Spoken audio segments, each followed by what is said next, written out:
بسم اللہ الرحمن الرحیم۔ سورہ انعام آیت نمبر 141۔ اللہ رب العزت نے فرمایا وَهُوَ الَّذِي أَنشَأَ جَنَّاتٍ مَّعْرُوشَاتٍ وَغَيْرَ مَعْرُوشَاتٍ۔ اللہ رب العزت کی ذات وہ ہے کہ جس نے پیدا کیے باغ، کچھ اس میں درخت جو ہے وہ چھائے ہوئے ہیں اور کچھ جو ہے وہ کھڑے ہوئے ہیں۔ آپ نے بھی دیکھا ہوگا کہ جو باغات ہوتے ہیں اس میں کچھ پھل ایسے ہوتے ہیں جو بیلوں کے ذریعے لگتے ہیں، اور کچھ پھل جو ہے وہ آم وغیرہ وہ درخت پر لگتے ہیں۔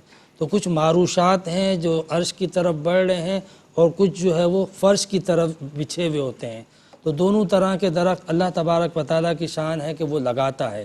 پھر اسی طرح اللہ رب العزت نے فرمایا وَالنَّخْلَ وَالزَّرْعَ مُخْتَلِفًا أُكُلُهُ، اور اسی طریقے سے کھجور کے درخت اللہ تعالیٰ نے لگائے۔ اسی طرح مختلف قسم کی زراعت، یہ بھی جس کے مختلف سبزیاں ہوتی ہیں، پھل ہوتے ہیں، اس کے الگ الگ ذائقے ہوتے ہیں۔ مختلفاً اکلہ، مختلف غذائیت پر مبنی سبزیاں، یہ اللہ تعالیٰ کی شان ہے کہ وہ پیدا کرتا ہے۔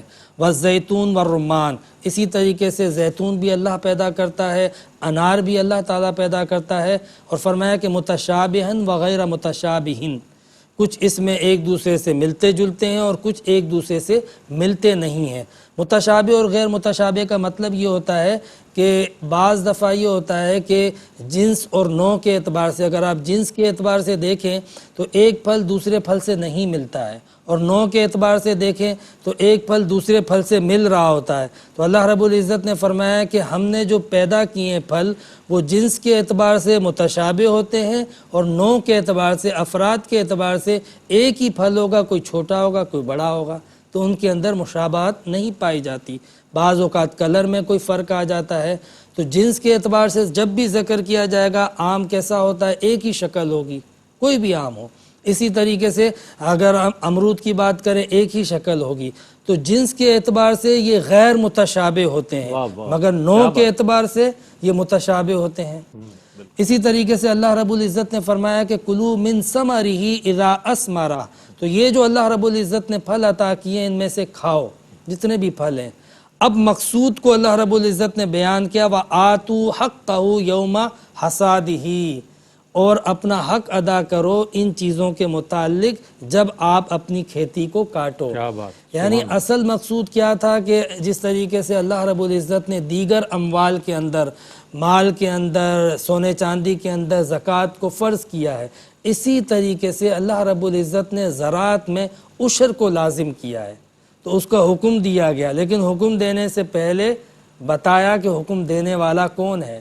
وہ ذات ہے جس نے تمہیں یہ زراعت عطا کی ہے، جس نے تمہارے لیے یہ سارے خزانے پیدا کیے ہیں، اور اس کی پیدائش اور اس کی تخلیق پر سلام، ہم قربان جائیں کہ اللہ رب العزت نے اتنے سارے پھل پیدا کیے، اتنی ساری سبزیاں پیدا کی۔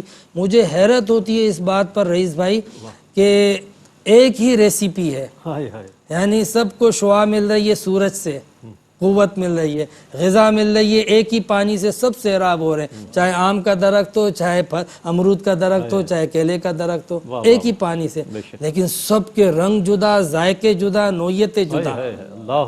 آپ کسی فیکٹری میں چلے جائیں، وہ جب مختلف چیزیں بنائے گا تو ان کی ریسیپی مختلف ہوگی۔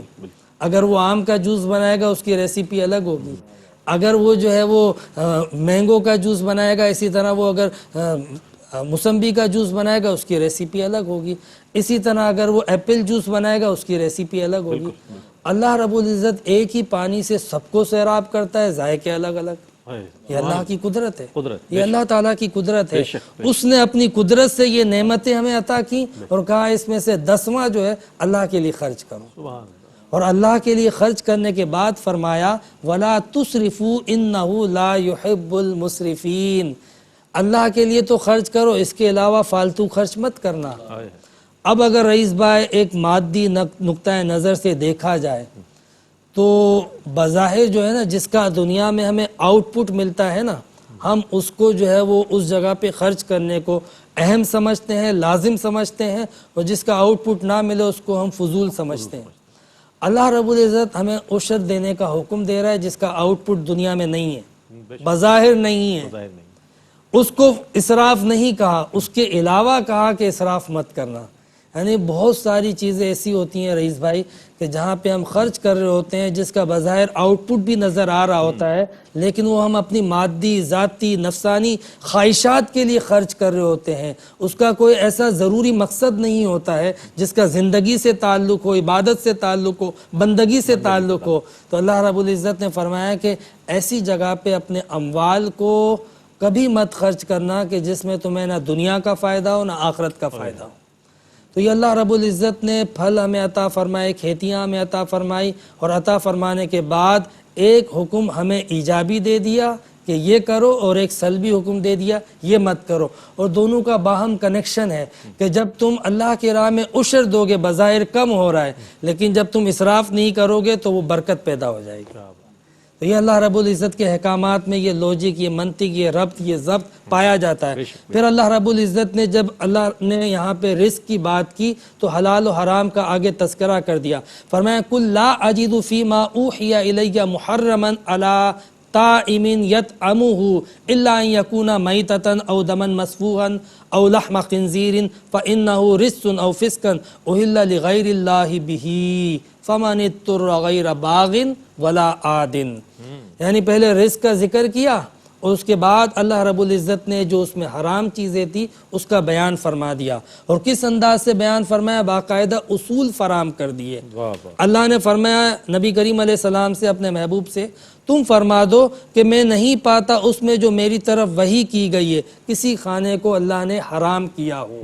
یعنی باقاعدہ پہلے اصول بتا دیا کہ اصلاً ساری چیزیں حلال ہوتی ہیں، لیکن کچھ چیزوں کے اندر حرج ہوتا ہے تو اللہ رب العزت اس کی طرف اشارہ کر دیتا ہے اور ممانعت فرما دیتا ہے کہ یہ حرام ہے۔ مثال کے طور پہ ان کا ذکر کیا، اب استثناء پیش کیا، الا یکونا میتۃ، تمہارے لیے سب کچھ حلال ہے مگر مردار حلال نہیں ہے۔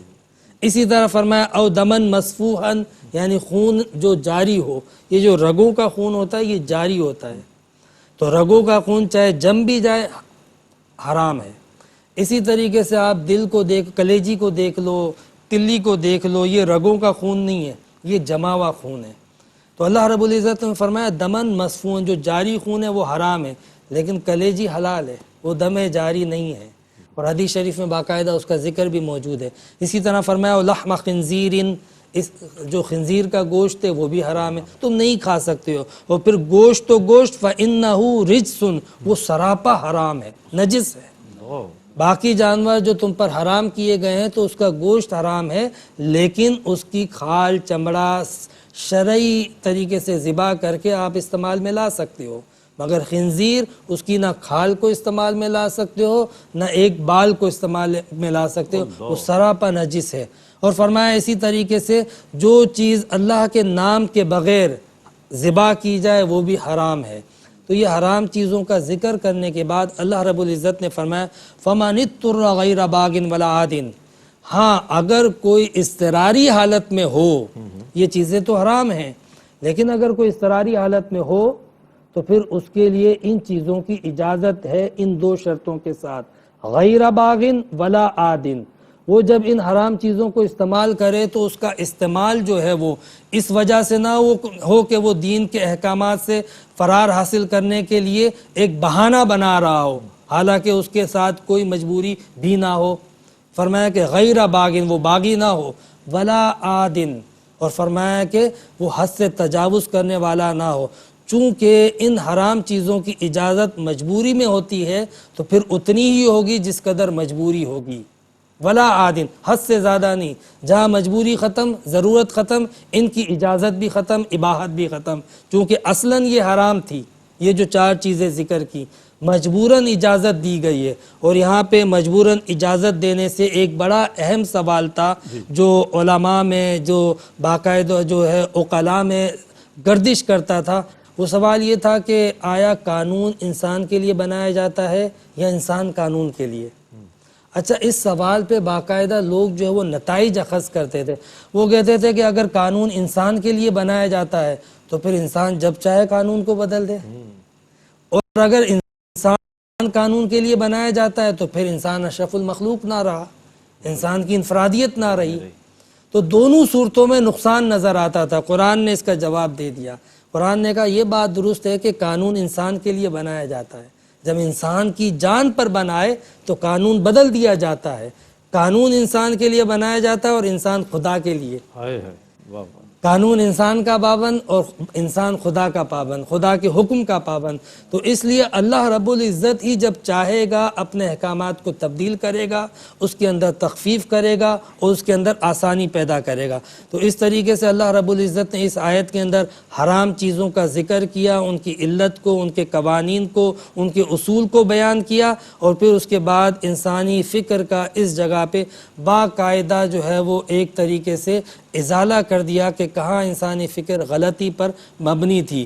یہ بات درست ہے کہ اللہ رب العزت نے احکامات دیے ہیں، لیکن جہاں انسان کی زندگی تنگ ہو تو وہ خود کہتا ہے کہ میں تمہاری طاقت سے بڑھ کر تم پر کوئی بوجھ نہیں ڈالتا ہوں۔ بس دعا کریں کہ جو احکامات اللہ تعالیٰ نے ہمیں دیے ہیں، اللہ تعالیٰ ہم سب کو اس قرآن کو سمجھنے اور اس پر عمل کرنے کی توفیق عطا فرمائے۔ وآخر دعوانا ان الحمد للہ رب العالمین۔